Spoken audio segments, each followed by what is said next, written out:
Hey everybody, welcome to Asian Weekly Rewind, your place for the top API news both locally and nationally from last week. This is a rewind of the week of March 3rd, so let's get into it. In local news, Seattle Park and Recreation has announced that it will open a new park in Rainier Valley, and it will be named after the late Seattle City Council member Cheryl Chow. Cheryl Chow served on the City Council from 1919 to 97, and she was a champion of parks during her tenure. The park is slated to open on April 5th, so make sure you check it out. The state legislature this year was considering a bill that would require AA and HPI history to be taught in K-12 across the state. The bill was heard in the Senate Education Committee, and the vast majority of testifiers spoke in favor. However, the bill never got a vote, so it officially is dead for the 2025 session, but there's still hope for it next year. That bill number is SB 5574 if you want to track it.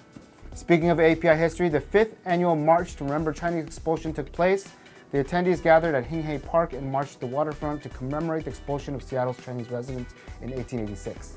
The overall message of the event was that the city's communities of color and immigrant communities are welcome and here to stay.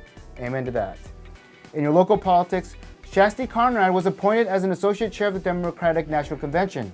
She currently is the chair of the State Democratic Party, and with this new role, she will be at the forefront of the party's effort to hold the Trump administration accountable and support democratic values nationwide. Congratulations, Shasti. SeaTac City Council member Peter Kwan announced that he will be running for King County District 5, which includes Des Moines, Normandy Park, Burien, SeaTac, Tukwila, Renton, and Kent. District 5 is the seat that former councilman Dave Updegrove vacated when he won the State Public Lands Commission race back in November. Councilmember Kwan has served on the SeaTac City Council for the last 9 years, and the primary is in this August. Good luck, Peter. In national news, count them, 1, 2, 3, 4 Asian American women were named to the Time Magazine's 2025 Women of the Year list. Actress Olivia Munn, Anna Sawe, environmental activist Purnima Devi Barman, and singer-songwriter And Laffy were the 4 API women named to the list.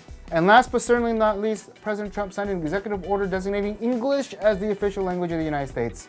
This triggered strong condemnation from the Congressional Tri-Caucus, which encompasses the Congressional Asian Pacific American Caucus, Hispanic, and Black Caucus, stating that this order is meant to target immigrant communities and those with limited English proficiency and will lead to discrimination. Apparently, when Trump claimed he'd fight for everyday Americans, he really just meant English-speaking Americans. Experts say that prioritizing one language may place certain people in positions of power and exclude others whose language is not recognized. This is the first time in the history of the United States we've ever declared an official language. Even Mexico doesn't have an official language. Well, that's it for your Asian Weekly Rewind. If you like this, please make sure you like, follow, and share, and check back every Monday. Thanks, and see you at the next one.